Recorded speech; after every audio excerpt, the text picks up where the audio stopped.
So what's wrong with this picture? Do you need a hint? The last time I checked, rain is not supposed to fall through stone coverings like this. What you're looking at is an immersion breaking, an annoying problem Skyrim has. You aren't actually sheltered from rain.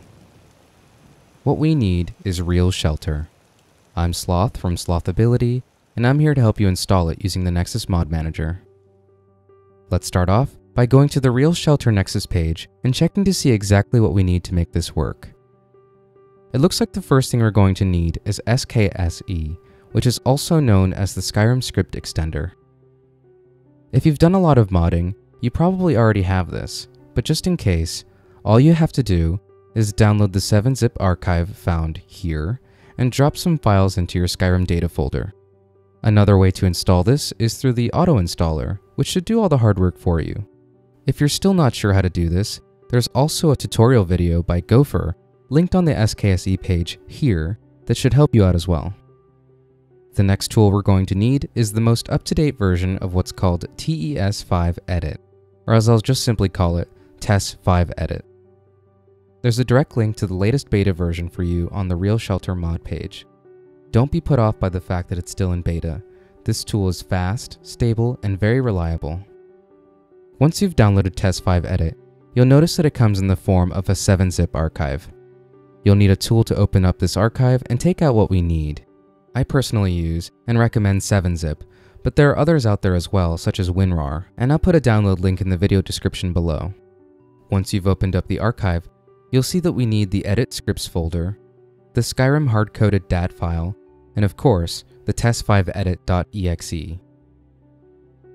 Highlight and extract these somewhere safe. I'll just be extracting mine to my desktop. Once you've taken out what we need, we're going to cut and paste these into our Skyrim data folder.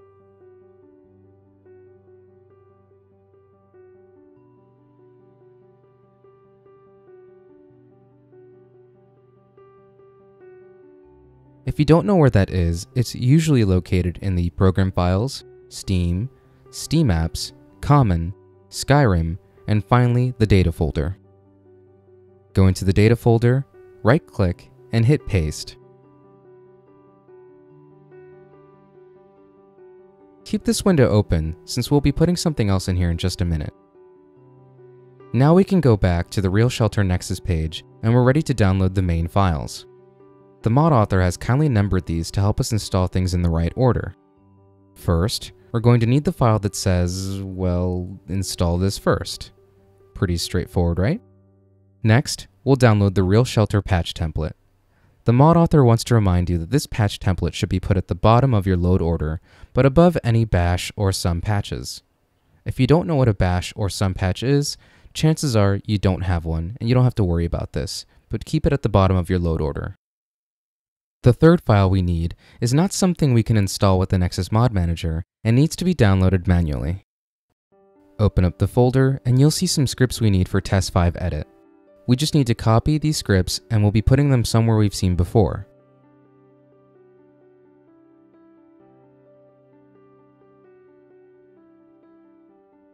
We need to paste them into the Edit Scripts folder you put into the Skyrim data folder when we first installed TES5 Edit.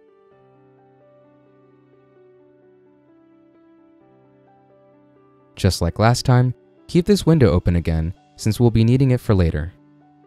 Now that we have everything we need to make this work, let's go into the Nexus Mod Manager and activate Real Shelter. There should be two things we'll be activating here under the Immersion category.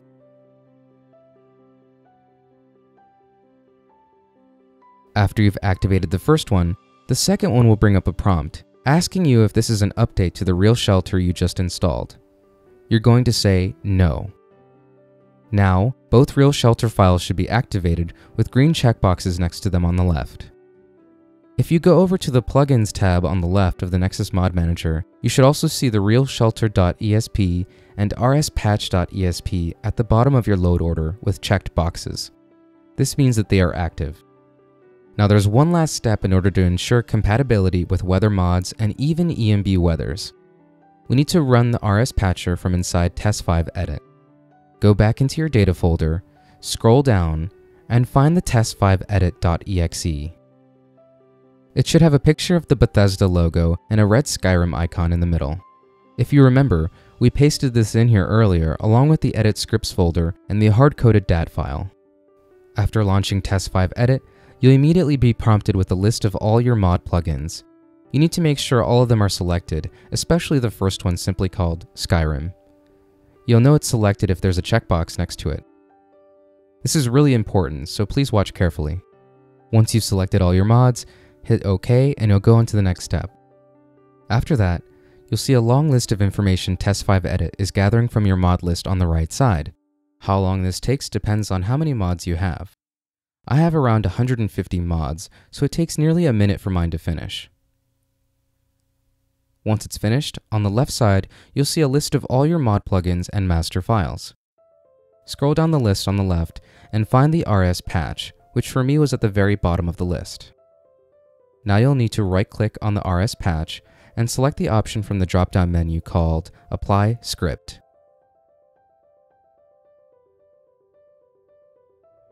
Now a window will pop up simply called Apply Script, and you'll see a drop-down menu. Click on the drop-down menu, scroll down the list, and select the RSPatcher.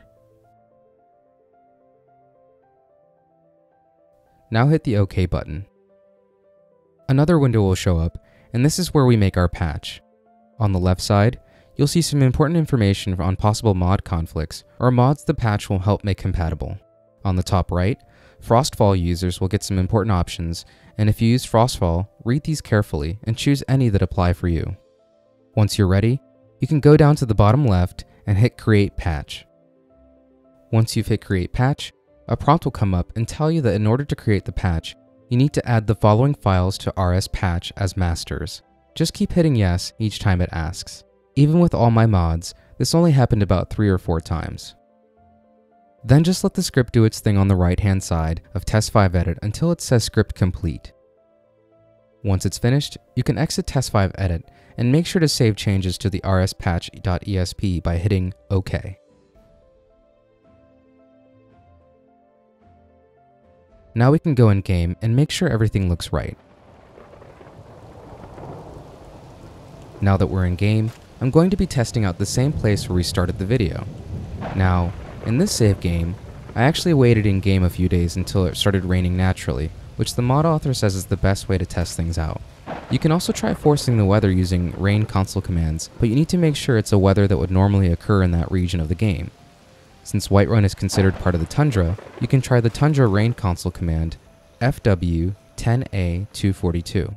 Make sure there's a space in between FW and 10A242. Now hit enter. If you try that, it should be raining. Now, when I first went into the game, this was not working perfectly. After asking the mod author, and after doing some testing on my own, it turns out that turning off one of the options in the MCM menu called Fluid Transitions actually made the mod work perfectly for me. Part of the problem is that I had too many other script-heavy mods and was also running the game on a slower hard disk drive rather than a solid-state drive. So if you're having any issues, try turning off the fluid transitions and try again. You may have to save and restart your game. A couple options you can change in the MCM menu are the types of textures your rain or snow will use while under shelter. It's hard to match up all the different types of weather mods and texture packs out there, but some of them come pretty close, and the transitions have gotten much better with each major update. For reference, I'm using Pure Weathers during the test and using Texture Option 2. So it's raining, there's no rain clipping through, and we finally got some real shelter in our game. Thank you so much for watching, and I'll see you in the next tutorial, let's play, or mod showcase. If you found this tutorial helpful, share it with someone else who might need it, and subscribe for more on my channel.